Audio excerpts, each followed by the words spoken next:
Alright, how's it going? So, recently I've recorded a couple of videos where I've had to actually interact with my cell phone in order to make the technology work that I was demonstrating. And I felt it was a little lacking that I didn't have the capability of sharing the cell phone screen with you. Now, I had done it in a video a long time ago where I was doing some virtual reality stuff.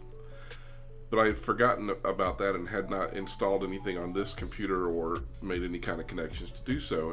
And so I just did a kind of a review of how to do this just to make sure I understood it. And since I was installing it and preparing for some other videos, I thought I would share with you basically how to cast your phone to your computer and then record that content for whatever purpose you wanted to use it for, or even live stream it if you wanted as well. So we're going to be using a piece of software called Vysor.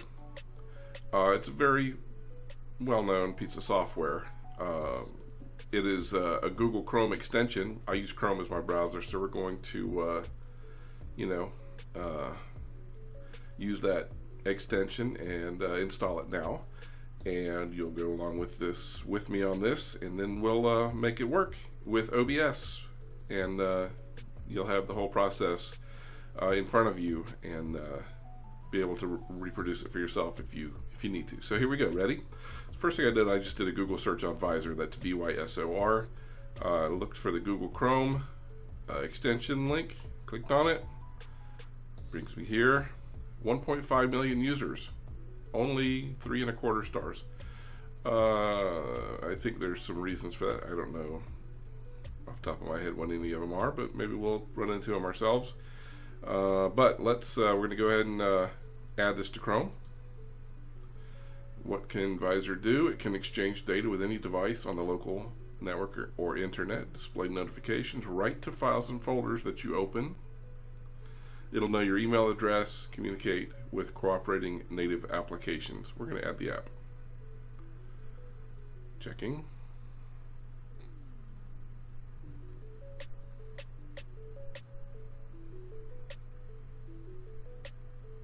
All right, we have Vysor here. Well, what happens? Let's run it.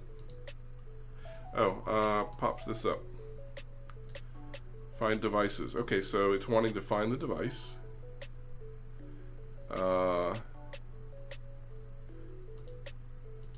Start automatically? No. Share all devices? With whom? Key bindings? International keyboard? No. Okay, you've used Vysor 0 hours. An advertisement will be shown every 15 minutes. I don't care, as long as it doesn't show up in my videos. Purchase Vysor Pro to remove the ads. Log in for offline usage. Windows users need ADB drivers. Windows 10 users must download the latest universal ADB drivers. Okay, so I don't have these. I'm a Windows 10 user. I'm gonna go and click on this to go there, and we're gonna install these. One size fits all. Windows drivers for Android Debug Bridge. This is important to understand, the Android Debug Bridge, because part of what we have to do is set up the Android as a developer. We're going to show you how to do that. So we're downloading these now. Basic MSI installer package. We're going to run it. Defaults. Installer's ready to install on your computer. Click next. Alright, we're going to watch paint dry now. Yes, you may. Universal ADB driver has been successfully installed. Closing. Fine. So now that that's installed, let's launch the app again. So it no longer says Windows 10 needs that. It knows it's there. And choose a device. Unauthorized. I don't know what that is. Let's view it. Check your Android device and accept allow USB debugging prompt. Okay, so now that we have the Vysor software installed, we want to hook up the phone and actually show it displayed. Now, as you can see here, I'm already displaying it but it's because I wanted to go through this in sequence and show you all of the things that need to be done to make this work. This is the end result you'll see, and we'll take this through step by step. So the first thing you need to do, once the Vysor software is installed on your PC, is go to your phone, and let's go to setup mode. And what we want to do is find where the we want to find where the build number is. Now on my phone, it's under System, About Phone, Build Number.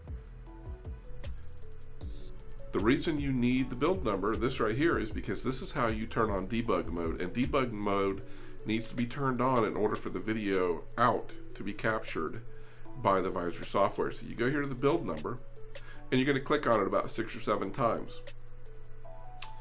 And when you're done clicking on it, it's going to tell you how many more clicks you have to do before you enter developer mode.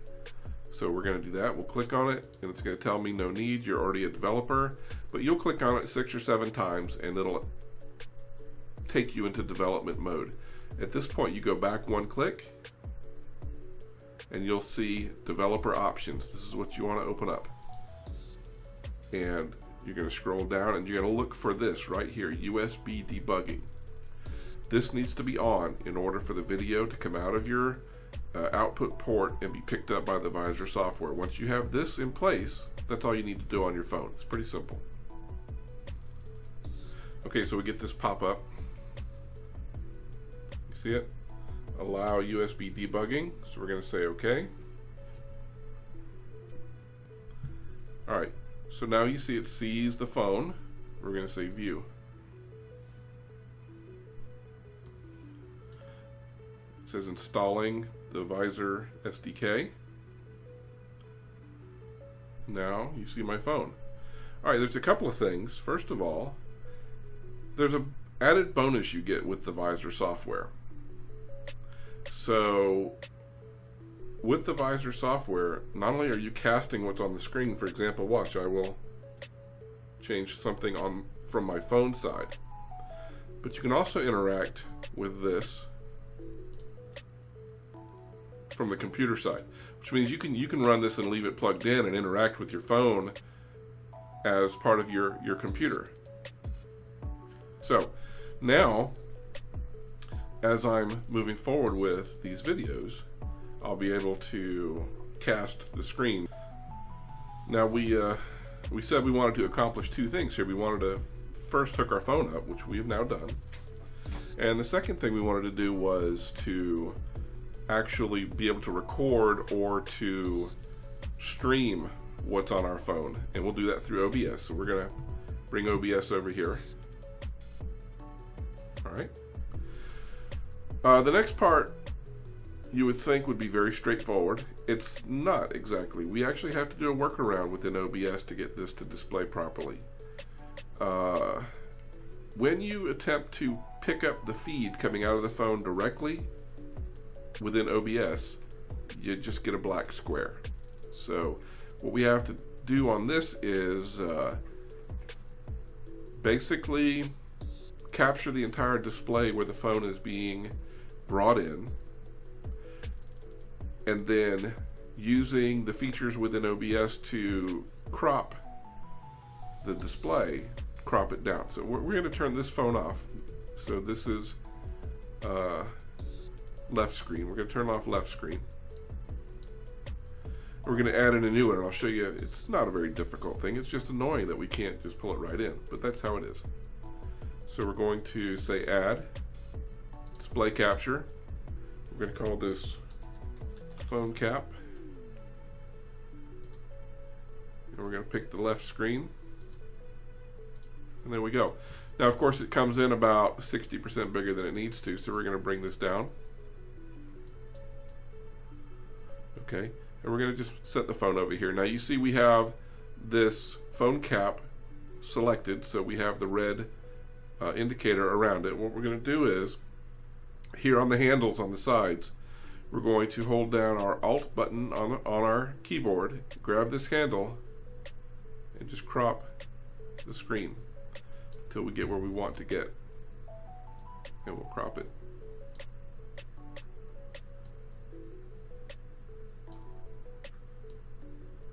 And there we go.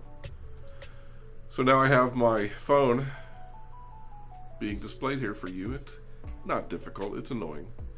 But you know, if you save this as its own scene, it'll always be there. You might have to, because if you move the phone around on the display, guess what? Oh, it's gone. So you need to make sure the phone's framed properly. But other than that, it is what it is. Alright, so what did we cover? We covered how to install Vysor. We covered how to set your phone up so that it is able to connect. And of course, you're connecting through your micro USB port to a USB input. And we covered opening up and running Vysor, and then bringing the content into a scene for OBS for streaming and recording. Now, whether you stream or record doesn't matter. Once you have your scene set and your content in and able to be captured, streaming or recording is up to you what you choose to do. I'm not going to cover those. There's a million videos on how to set up streaming and recording for OBS. But you know, the key point of this video was how do you get the content from your cell phone into the system to be consumed. So we've done that. It's not altogether straightforward, but for those of us that want to include this sort of content in our videos, and I'm glad I'm able to now, rather than holding the phone up to the camera or reading off to you what it says, we'll be able to improve the quality of our content for you all, and include another aspect to make everything better. So it's all about you guys. Alright, there you go. Why don't you come back and visit us, and we'll have hopefully some more interesting topics. I've got several new things coming up here pretty quick. I'm going to try not to swamp you with content, but you know, we'll release stuff in a pretty timely fashion, and hopefully you'll enjoy watching it as much as I enjoy making it. All right, y'all. Thanks for coming, and come on back.